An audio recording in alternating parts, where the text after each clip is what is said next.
सुस्वागतम मित्रों, मैं डॉक्टर आभा सिंह पी एकेडमी चैनल के सभी सदस्यों का स्वागत करती हूँ।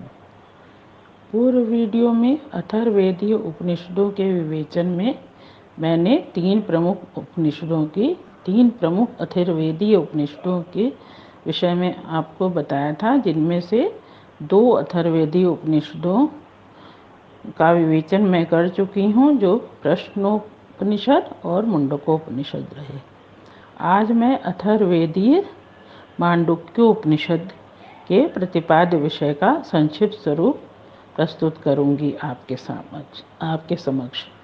तो आज का हमारा विषय है अथर्ववेदीय मांडुक्योपनिषद। यह उपनिषद अन्य उपनिषदों की अपेक्षा लघु है। इसमें कुल 12 मंत्र हैं, जिनमें ओंकार तथा ब्रह्म आदि रहस्यों का निरूपण किया गया है। यद्यपि यह उपनिषद छोटा है, तथापि इसका महत्व अन्य उपनिषदों से कम नहीं है। गौड़पादाचार्य जी ने इन पर कारिकाएं लिखकर इनके महत्व का वर्धन किया है। इस प्रकार गौड़पादीय कारिका और एवं शांकर भाष्य सहित यह उपनिषद अद्वैतवादियों के लिए अत्यंत आदरणीय हो गया है। वो शांकर भाष्य उसे कहते हैं, आचार्य शंकराचार्य जी ने सभी 11 उपनिषदों का पे जो विवेचन किया है उसे शांकर भाष्य कहते हैं।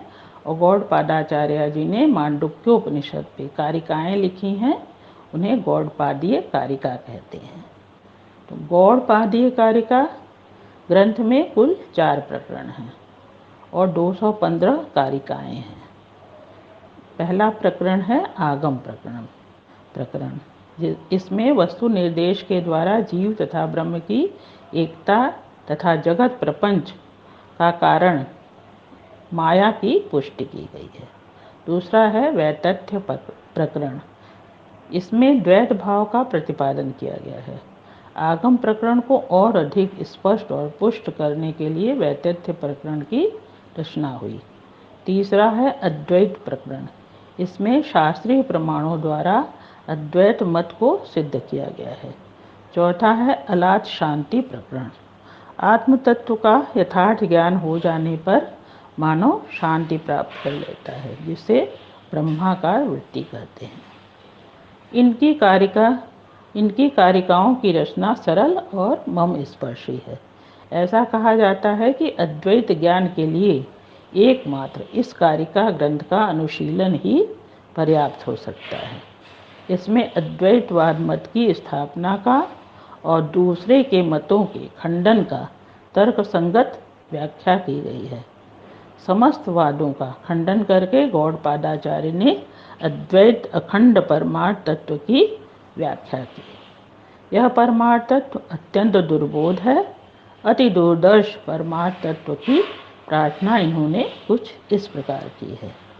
दुर्दर्शमति गंभीरजं साम्यं विशारदं बुद्ध्वा पदं नानात्वं नमस्कुर्मो यथा बलम्। संपूर्ण मांडुक्योपनिषद का लक्ष्य ओंकार की महिमा का गुणगान करना है। ओंकार को ऋग्वेद में प्रणव और सामवेद में उद्गीत कहते हैं। भूत, भविष्य और वर्तमान इन तीनों कालों से अतीत तत्व ओंकार है। संपूर्ण जगत भी ओंकार ही है, ओंकार में है। अ, उ, म ये 3 मात्राएं, ये 3 वर्ण अथवा मात्राएं परमात्मा के 3 चरण कहे गए हैं और मात्रा रहित परमात्मा का चतुर्थ चरण है। वैश्वानर परमात्मा का प्रथम चरण है। जिस प्रकार ओंकार का प्रथम अक्षर अ संपूर्ण वर्णों का आदि वर्ण है तथा समस्त वर्णों में अभिव्याप्त है, उसी प्रकार परब्रह्म भी सृष्टि के विस्तार के लिए माया शक्ति को साथ रखता हुआ समस्त जगत में अनुस्यूत रहता है, समस्त जगत में व्याप्त रहता है। तेजस परमात्मा का द्वितीय चरण है तेजस। जो ओंकार के ऊ वर्ण के समान स्वप्नावस्था का वाचक है, उत्कृष्ट है, उत्कर्ष रूप है। प्राज्ञ, तृतीय चरण परमात्मा का प्राज्ञ है जो ज्ञान रूप है। ओंकार का अंतिम वर्ण मकार है जो मी धातु से निष्पन्न है, जिसका अर्थ है सीमाबद्ध करना। पर ब्रह्म सीमा रहित है, अपरिमित है, जो सीमा विहीन अनंत तत्व को सीमाबद्ध रूप में प्रदर्शित करे, ऐसा म। ज्ञान में आए हुए पदार्थ सीमाबद्ध होते हैं। जागृत अवस्था एवं स्वप्नावस्था दोनों सुषुप्ति में जाकर विलीन हो जाती है। उसी प्रकार अकार तथा ऊकार दोनों मकार में विलीन हो जाते हैं। अर्थात ज्ञान संपन्न हो जाने पर जीव समस्त जगत को स्वयं में विलीन कर लेने का सामर्थ्य भी प्राप्त कर लेता है। तो कहने का अर्थ ये है कि ज्ञान का भी आदि है और अंत है, लेकिन परमात्मा क्या है? अनादि है, अनंत है। तो इसलिए मात्रा रहित परमात्मा का चतुर्थ चरण अनादि है और अनंत है, अनुभवातीत है, सीमा विहीन है। ओम के उच्चारण के बाद जो एक गूंज होती है, जो हमको गूंज सुनाई देती है, वह तुरीयावस्था कहलाती है। सर्वोच्च सत्ता का अनुभव गम्य प्रतीक अक्षरात्मक ओंकार है। इसी के विवेचन से मांडुक्योपनिषद का आरंभ हुआ है। ओंकार पर ब्रह्म का वाचक है, उसी के भांति सर्वत्र व्याप्त है। इस प्रकार ओम शब्द और उसके वाचक पर ब्रह्म स्वरूप के समानता का प्रतिपादन इस उपनिषद में हुआ है। हमारा शरीर नित्य 4 अवस्थाओं का अनुभव करता है: जागृत, स्वप्न, सुषुप्ति और तुरीय। देखिए, अब संपूर्ण शास्त्रों में परोक्ष सत्ता को समझाने के लिए प्रत्यक्ष का आश्रय लेना विषय को हृदयंगम कराने का श्रेष्ठ उपाय है। तो हमारा शरीर हमारे लिए सबसे अधिक प्रत्यक्ष है। शरीर नित्य 4 अवस्थाओं में आने की क्षमता रखता है। वे हैं जागृत, स्वप्न, सुषुप्ति और तुरीय। जागृत अवस्था में तो सब कुछ प्रत्यक्ष अनुभव की स्थिति में स्पष्ट रहता है। अकाल जागृत अवस्था का प्रतिनिधित्व करता है। स्वप्नावस्था में कुछ स्पष्ट रहता है, किंतु अधिकतर अस्पष्ट रहता है। इस अवस्था के अनुभवों की स्मृति नहीं रहती। यदि रहती भी है तो वो धूमिल और क्षणिक रहती है। ओंकार का द्वितीय अक्षर ऊ आत्मा की स्वप्नावस्था की स्थिति को प्रतिबिंबित करता है।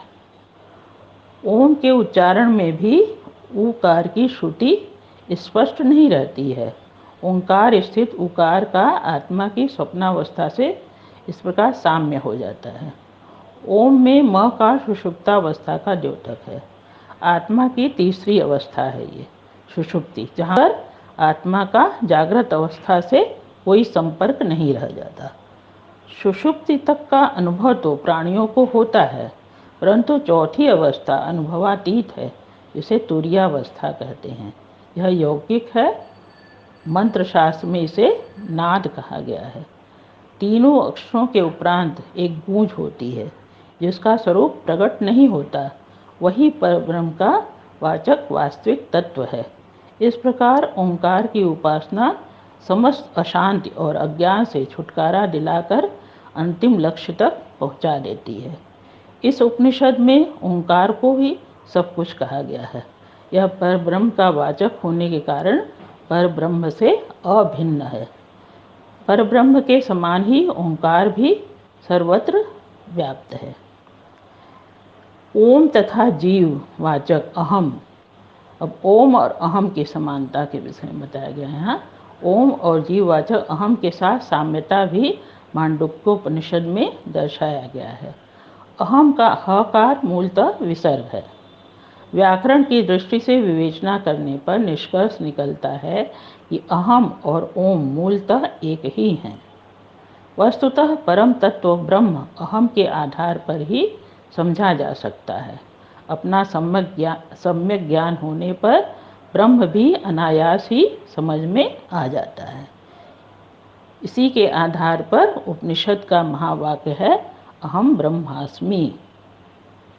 श्रीमद् भागवत गीता के अनुसार ब्रह्मणो ही प्रतिष्ठा अहम, अर्थात अहम ही अमृतत्व की तथा अव्यय की भी प्रतिष्ठा है। अहम शब्द के वाच्य जीव या शरीर को आधार बनाकर उस पर प्रतिष्ठित ब्रह्म को समझना चाहिए। मांडुक्योपनिषद में परोक्ष सत्ता को समझाने का प्रयास गंभीरता से सफलतापूर्वक किया गया है। इसकी शैली प्रत्यक्ष की सदृशता के आधार पर परोक्ष को समझाने की है, जो अत्यंत सरल, सुंदर तथा गंभीर है। इस प्रकार मैंने तीनों अथर्ववेदीय उपनिषदों का विवेचन आपके समक्ष प्रस्तुत किया। आशा है आप लाभान्वित होंगे इससे और आपको अच्छा लगा होगा। नमस्ते।